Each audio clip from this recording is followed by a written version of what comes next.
पति पत्नी और वो। पति अभी नहा ही रहा था कि तभी फोन पर मैसेज टोन बजी। पत्नी मोबाइल के पास में ही खड़ी थी। उसका ध्यान फोन की तरफ गया। उसने सहज ही फोन उठाकर मैसेज पढ़ा। Hi good morning dear. किसी जानू का मैसेज था। पत्नी सोच में पड़ जाती है कि अब यह जानू कौन है। तब तक पति भी नहाकर बाहर आ चुका था। पत्नी उसे किसी जानू का मैसेज आया है बताती है। पति मुस्कुरा देता है। फोन उठाकर उस मैसेज का रिप्लाई करता है, हाय जानू हाउ आर यू, और अपने काम में लग जाता है। पत्नी इस रिप्लाई को भी पढ़ती है। अब हर पल पत्नी के दिमाग में यही विचार कौंधता रहता है कि यह जानू कौन है। शाम को पति घर आता है तो पत्नी उससे पूछती है, यह जानू कौन है। पति जवाब में सिर्फ मुस्कुरा देता है और फिर से अपने काम में लग जाता है। 2-3 दिन बीत जाते हैं।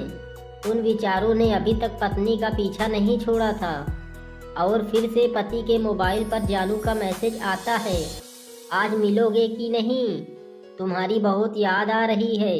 इस मैसेज ने आग में घी का काम किया।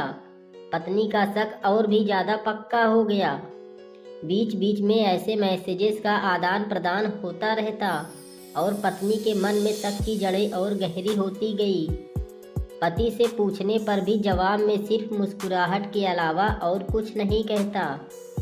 यह शक गुस्सा बनकर तब ज्वालामुखी की तरह फट पड़ता है जब एक दिन उसे अपने पति की जेब में सिनेमा की 2 टिकटें मिलती हैं। पत्नी अपने पति से बहुत झगड़ती है। पति उसे समझाने की कोशिश करता है लेकिन वह कोई भी बात सुनने को तैयार नहीं है। पति को भी उस पर गुस्सा आ जाता है और यह झगड़ा और भी ज़्यादा बढ़ जाता है। गुस्से में पति घर से बाहर निकल जाता है। पत्नी का गुस्सा पति से कई गुना ज़्यादा है। तुरंत वो अपना सारा सामान पैक करती है और एक चिट्ठी लिखती है कि मैं मायके जा रही हूँ हमेशा के लिए, और पति का घर छोड़कर चली जाती है। गुस्सा शांत होने पर जब पति घर आता है तो चिट्ठी पढ़कर उसके होश उड़ जाते हैं। 10 दिन बीत जाते हैं और गांव के उस घर पर डोरबेल बजती है जहां पत्नी रहने चली गई है। पत्नी दरवाज़ा खोलती है। दरवाजे पर 10 साल की एक छोटी बच्ची हाथों में चिट्ठी लिए खड़ी है। वह पत्नी को चिट्ठी देती है। बच्ची से वह चिट्ठी लेकर पत्नी चिट्ठी खोलकर पढ़ती है, डियर वाइफ, जिस जानू की वजह से हम दोनों में इतने झगड़े हुए, यह वही बच्ची है जो अभी तुम्हारे सामने खड़ी है। अनाथ आश्रम की एक प्यारी बच्ची। इसी के साथ मैं बातें करता था, सिनेमा जाता था। पहली बार जब तुमने जानू के बारे में पूछा था तो मैंने जानबूझकर तुम्हें नहीं बताया था। सोचा था थोड़ा मजाक करके देखता हूँ तुम कैसे रिएक्ट करती हो, लेकिन मैंने यह कभी नहीं सोचा था कि तुम्हारा शक इतना बढ़ जाएगा कि तुम घर ही छोड़ दोगी।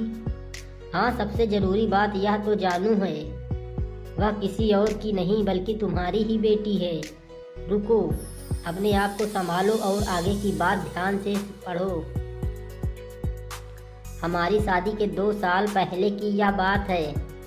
तुम अपने कॉलेज के लास्ट ईयर में थी। तुम्हारे प्रोफेसर ने नोट्स लेने के बहाने तुम्हें बुलाया था और चाय में नशीली दवा खिलाकर ना करने वाला काम किया था। इसमें तुम्हारी कोई गलती नहीं थी, लेकिन कुदरत ने अपना काम किया और तुम्हारे पेट में इस जानू को डाल दिया। काफ़ी प्रयास करने पर भी अबॉर्शन नहीं हुआ तो तुम्हारे घर वालों ने समाज के डर से तुम्हें 6 महीने तक घर में ही रखा। तुम्हारे पिताजी खुद एक डॉक्टर हैं, इसलिए यह बिन मांगा बच्चा बड़ी आसानी से बिना किसी को कानो कान खबर हुए इस दुनिया में आया। भविष्य में तुम्हारी शादीशुदा ज़िंदगी में कोई प्रॉब्लम ना हो, इसलिए तुम्हारे पिता ने इस बच्चे को गांव के एक अनाथ आश्रम में छोड़ दिया।